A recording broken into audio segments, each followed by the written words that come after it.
So your very recent book, Le Crépuscule des Fous, is available in France, but here in Russia we haven't got a translation yet. So could you please tell us a couple of words about this book? Well, it's the sequel of It Happened at Night. So it's book 2 of a series of 3 books. The third one, I hope to publish it early next year. So it's the continuity of the adventure of the group of the 9 hackers that fighting against corruption and big criminality, what we call white collar criminality. The book number 2 is more than just a sequel. It's also the conclusion of their first major coup, if I might say so, from which a certain number of beasts will fall because they are going to give proof of their criminal behavior, and mainly that's really it was for me, of course, the huge opportunity to renew with them and continue the story, and now I'm actually writing the third book, and as I told you, I hope to release it sometime. Early next year. So T'Arrivé la Nuit is the last translated book here. Why do you have Russian names? Because Ekaterina is Russian name. Well, Ekaterina is a beautiful name. I really don't care whether it's Russian or Italian. It's Katerina in French, but Ekaterina is beautiful. And I very often used, I love when my characters doesn't have necessarily a surname, which is very traditional from where they come. So, she's from Oslo, and I love it's also a Nordic surname. So I never thought about that. It's really, no. If I wanted to, as you might have seen, the beasts that I talk about in the book, their name are really pretty much very easy to identify. But on the other side, I would have done everything, and I would do anything to protect the real hackers, because they are, fighting on the good side of justice. So no allusion there. So you were really talking to hackers when you were writing this book? Yes. As I say, I try to explain in the book, it's not the tool, it's what you do with it.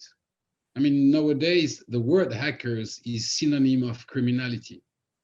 But when hackers are whistleblowers, or when, they are the only one who can get to the proof of criminality of very bad person, they're not the criminal. The people they denounce are the criminals. I'm going to give you a parallel. Maybe it's not the right parallel, but do you see the big difference between the word migrant and refugee? Sure. And that makes a very big difference in terms of perception. The major use by all of us about the word migrant has completely distorted our perception of what happened to those people, really, which could happen to us at any time.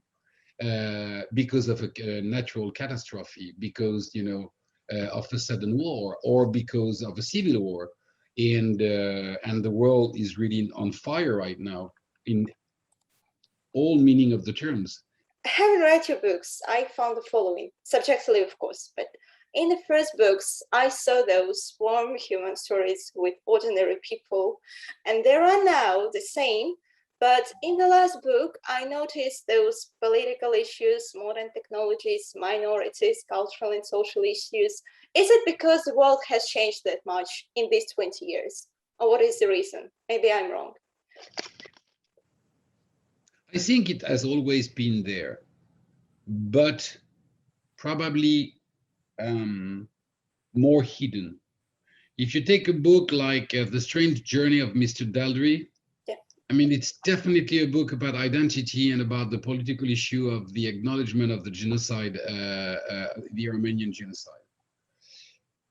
If you talk about another idea of happiness, It's about the story of racism in the United States and about discrimination in the United States and about, all the inequality in the United States. If you take Children of Freedom, it's a book about the French resistance, about fighting against the fascism and about the Nazi and about dictatorship, authoritarian, etc., etc. But you're right. I mean, the more I get older, the more I feel the needs of being more and more connected to what I feel inside. I think that what shifted the most my writing was living in the United States for the 4 years where Trump was president, because I saw on site how a democracy can shift to autocracy in a very short period of time, and how people motivated by corruption, media like Fox News motivated by hate, and of course by money, and who sells hate to make money, can really, and I'm not going to talk only about destroying a democracy, but I mean really, fracture society. I was absolutely amazed to see how a very small amount of people with a lot of power, a lot of money, and absolutely no moral can literally destroy the basement of the fundamental of a society just for their own profit. And they have come to a point where they have even succeed to politicize health. When I was living in England or when I was living in France, I think that the fundamental of what's called the society accountable are much stronger in France or even in England. I mean, in France, in France, Fox News could not exist because the anchor selling all those lies, dangerous lies every night would definitely be responsible. The 3 hours of prime times of Murdoch network are just how I'm going to teach you tonight to hate your neighbors and how am I going to destroy this country. I don't think that in Russia you could have such a channel, a TV channel where anchor would every night do everything they can so Russian hate other Russians. It's unbelievable. But here they do it, and they do it just for one reason: profit and power. And so that motivated me because I was so shocked to see how far they could go with no limit. And also I was shocked to see, let me phrase that back just a second, when my grandparents died in Auschwitz, and when I was a kid at school and I asked how the world let that happen, there were two apologies: we didn't know and never again. And I always wonder, how the people of Goethe, the German people who are very educated people, were able to shift and to embrace the Nazi line. Because, I mean, when you talk about barbarians, they have been, the whole humanity, has destroyed itself by the fight between barbarian and civilization. That's, in the story of the world. But what makes an educated and civilized, a population suddenly becomes barbarian? That was a very interesting thing for me. And the path of that was very clear. It was the will of one man, which was really supported by a bunch of about 10 or 15 very powerful and rich German industrials. All names are known, which really, put Hitler in places. And then it was the corruption of a political party that was, that became the party of one man. I saw the same path going on here with the Republican Party.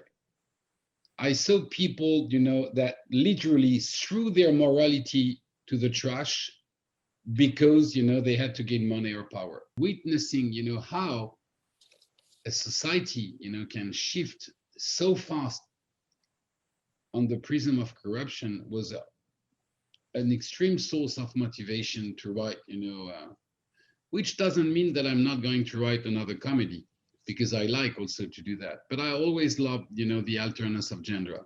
You are a man who lived in different countries, in multicultural countries. Do you think that the world is going more global?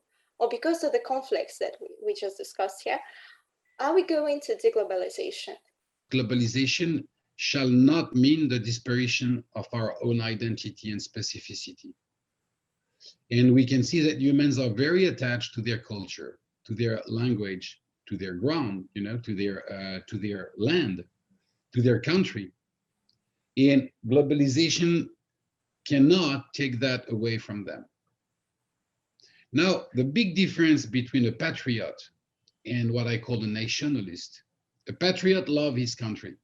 A nationalist hates all the other ones. I mean, this is not from me, but I think this is really true. I don't think we are going to go, I don't know, but I don't think we are going to go back to as the world was in the 60s or in the 70s. But I think that each country realized that, they have to be the safekeeper of their identity. They shall not sacrifice that. They shall not sacrifice their language, and they shall learn, share, love, and not hate. That's why I make the difference between patriot and nationalist, because I think it's the more we embrace the culture of others, the more we respect them, the more we try to understand their difference, and the more we try to understand that we cannot all think the same way, and we are not necessarily all living in the same age, and but the more we communicate and we work all together, the better humanity will be. What do you think of Russia? What an image for this country do you have? Because I know you've been here. Oh, yeah, I've been there many times.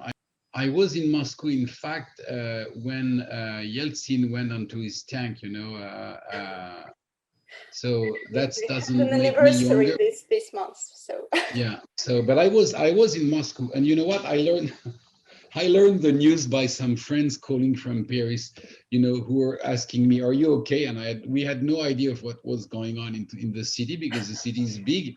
And at that time, you didn't have, your iPhone or your Samsung with internet, and so you only had the news once a day, when you were back at your hotel room. I remember really falling in love with Russia the first time I went there. And I remember when I was spending time in Moscow, because I was working, I had at that time an architectural firm, and we were more or less working in Moscow. And I remember I was going every Sunday at the food market in Moscow. I loved it. When you travel a lot, the food markets are places where you can see the whole society of a city. Everybody meet there, and it's a fascinating place to look at people and to try to exchange, and talk with people. But I can't tell you why. I always felt well when I was in Russia. I mean, the people were so nice, so kind, and so open. And I met some amazing artists. We were trying to start to work with. As I told you, I had an architectural firm, and at that time we were trying to work, with. How do you say that? Artisan? Do you say artisan? Like very, very fine, dedicated carpenters, or tapestry makers, or the people, who make very sophisticated lock or very sophisticated woods, etc. And so we were traveling all around to find, those people who had these kinds of preserved talent, and start to work with them. I mean, globalization had absolutely not hit yet Moscow. In there was, I mean, very few restaurants where you could go, but it was the people were, you know, amazing. And I had this probably human relation with, I mean, with Russia since then. And I mean, I think that before COVID, I came almost every year or every 2 years for, you know, book tours and book signing. But for me, it's always, I'm always super happy to go there. Moscow, St. Petersburg. Both. I mean, really, I love both. I've spent much more time in Moscow than in St. Petersburg, of course. But there is an amazing bookstore in St. Petersburg where I love to go. Gorgeous. It's like a privilege to be there and do a book sign. But no, I have only good memories in Moscow, except one bad memory where I almost fight with the driver. Because, you know, I mean, it was a driver of a car service and he was taking me to a book signing. And I almost had a fight because he was driving like, you know, really an asshole. And I said, I was so, between the stress of the book signing and the way it was, yeah, I know. This has to improve. I hope it improves because the only thing I really didn't like in Moscow was, you know, being in a car. It was like, you know, being on a roller coaster. But you had to do it the Russian way, and, you know, just close your eyes and pray that you will arrive safe. I remember the very first time when I was arriving in Moscow, there was no taxi in Moscow. You were just, you know, raising your hand and you know, negotiating money with someone to take you. And sometimes when the flight in winter landed, you know, the drive from the airport to the city with the ice and the snow, that was really fun. Do you have a favorite Russian writer? That's a tricky question. Because you don't like Russian writers, or because there are many good writers? No, of course, no, because it's already hard, you know, because in fact, whether it's a French, Italian, Russian, I think it's always a tricky question. First of all, because you are going to name the one, you know, that comes to your mind at the time of the question, which is not, what I'm saying is that when you have read thousands of books, you know, it's so hard to say that you have a favorite, you know. I mean, of course, Solzhenitsyn, you know, Mark really had a huge effect on my life. But as Tolstoy, you know, or Dostoevsky, or it is so hard to pick one. You want to pick hundreds. Have you ever had a blank page syndrome? I think the blank page, what is called the blank page syndrome, is absolutely part of the daily life of a writer. You have to distinguish two different blank page syndrome. The real blank page syndrome, as it's called, the one that, you know, the writers are really afraid of, and it's the loss of inspiration, which makes that a writer for a period of his life is not able to write anymore. It doesn't happen to every writer, but it happens to some writers. And that's a true white page. The other white page, which is, you know, being in front of your typewriter or computer and not knowing what you're going to write. This is my job. This is the daily job of every writer. I don't know one writer, you know, that goes to his work and, you know, has a flow of writing like, you know, 365 days. I mean, you have a story in your mind. You have to entice the hundreds of knots in your brain to make it like, you know, a fluid story. And every day, it's like, you know, the word that I was using before, artisan. Every day you're confronting your job and you know that your job is stronger than you, and you just try to learn and to find the way of doing it the best you can. And then you're wondering, okay, how am I going to tell that? Or you're wondering, what are they doing now in my story? Or then you're facing, you know, a mistake you made. They can't say that, or they can't do that because I put myself, you know, in a situation where I can't get out. So I have to pull back. I have to find a way. But that's really part of the job. And some morning, you know, you start to work and you're wondering, what am I going to write today? And you have no idea. And that can last 2 or 3 days. Never end a chapter and a day at the same time. If you are, you know, one page of ending your chapter and it's the end of your working day, do not end the chapter that day. And I'll tell you why. To continue the work tomorrow. Exactly. Because the next day when you'll continue, you know how your chapter is going to end. And then, you know, it's like riding on a bicycle, you know, the first movement are the hardest to do. When you reach your speed, then you go. And so if you end a chapter at 9 p.m. and you shut your computer and you go back to bed and then you woke up on the next morning, then you say, whoa, what am I going to do now? But if you keep, you know, like 1 or 2 pages of your chapter, then the rest of it will be a continuity and not necessarily just the end of the chapter. I can't help but bring up the question of electronic books and paper books, because when your first novel came out, we didn't have electronic books. We could imagine we would have. So nowadays, almost everybody has it. And well, I have my electronic book with me right now. So do you think it changes the attitude toward reading in general? To tell you the truth, when the electronic books arrived, I was happy because I could saw that the big shift, the big cultural shift was not happening between paper book or electronic book, but between book and video game and internet and social networks. I think the worst enemy of all of reading and books, they are social networks. Facebook, Twitter, whatever you have in Russia are the book killer. 20 years ago, in the metro, in the train, in the airplanes, people were mostly reading books or magazine. Today, they don't read anymore. They are stuck to their iPhone or to their Samsung, to whatever phone they are. They are on Facebook, they are on Twitter, they are on Instagram, they are on a lot of bullshit like this, but they don't read anymore. And so the cancer of culture and reading are, for me, the social networks, definitely. And this stupid tool that we have in our hands.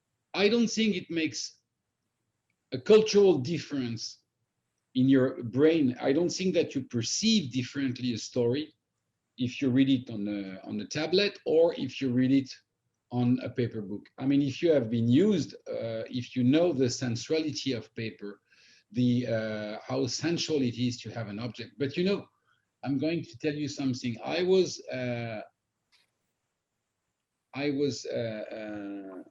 opening a house in Connecticut, and so I unfold, you know, boxes, and I put in my bookshelf my collection of maybe 300 vinyl discs. Oh, wow.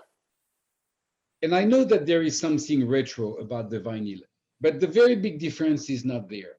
The very big difference is between physical and virtual. I have thousands of music in my iPhone. And finally, you always listen the same because you don't look at your library. And when you have your bookshelf with vinyl, they are beautiful. They have picture and covers. You touch them and suddenly you say, oh my God, this Duke Ellington, I haven't heard that for such a long time, and you put it. And then you rediscover. It's the same thing, you know, with a bookshelf. Suddenly, you know, you find a book that you've read, you know, 10 years ago and you loved it. So you pick the book and you read just 3 page, 4 page, and it makes you feeling well. And you put it back, which of course you don't do with your Kindle or whatever app, you know, app book or etc. So the very big difference is not just about book. It's about how things lose their sensuality. We lose contact with them because we don't have, you know, any more feelings. In the book In Fille comme Elle, you were writing about disappearing professions. And in your personal view, is it possible that writers will disappear?